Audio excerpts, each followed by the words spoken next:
That do the loop statement can also you rewritten. How can you do? Do number dot is equal to counter you loop counter plus 1 loop and the counter greater than 1000. And this is the ways we also modify the looping statement. The next one is the next loop.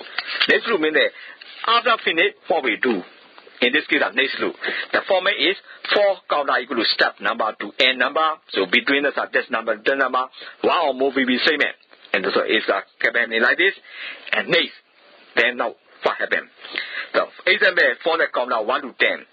So between that we counting from the 1 to 10. So display dot that's equal to down counter. So that the display will be coming out.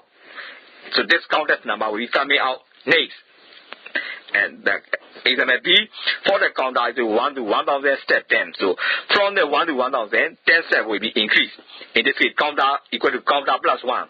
So 1 to 1000 increase by the 10 step. So every countings are the counter 1. So counting, addition, and next.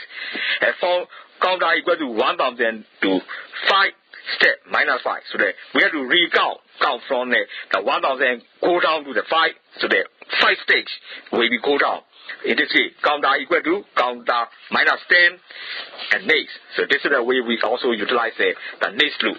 Next loop ကတော့ဒီဖြစ်ရတစ်ခုဖြစ်ပြီးရင်နောက်ဘာဖြစ်ဖြစ်မလဲအဲ့လိုဖော်ပြတာမျိုးဖြစ်တယ်ရေးရမယ့်ပုံစံကတော့ဘယ်လိုရေးလဲဆိုရင် for counter equal to step number to n number step increase အဲ့လိုပုံစံနဲ့ရေးရမယ်အဲ့ဒါဆိုရင် one or more v စိမ့်မဲ့ i step ဘိုင်းကလောက်သွားမယ် next နောက်ရေးရမယ်အဲ့တော့ဥပမာအပြင်ဆို counter 1 to 10မှာဆိုရင် display dot text equal to counter 1 to 10အထိတော့ count လုပ်မယ် next နောက်တစ်ခုက example B ကတော့ counter equal to 1 to 1000 step 10တစ်ကနေ1000ထိ10ချိန်တိုးရမယ်အဲ့ဒါဆို counter equal to counter plus 1 next အဲ့လိုရေးရမယ်နောက်တစ်ခုက for the counter 1000 to 5 step minus 51000ကနေ9အထိက9ဆင့်နဲ့9ခါကြာသွားမယ်အဲ့ဒါဆို counter equal to counter minus 10 next အဲ့လိုပုံစံမျိုးရေးရမှာဖြစ်တယ်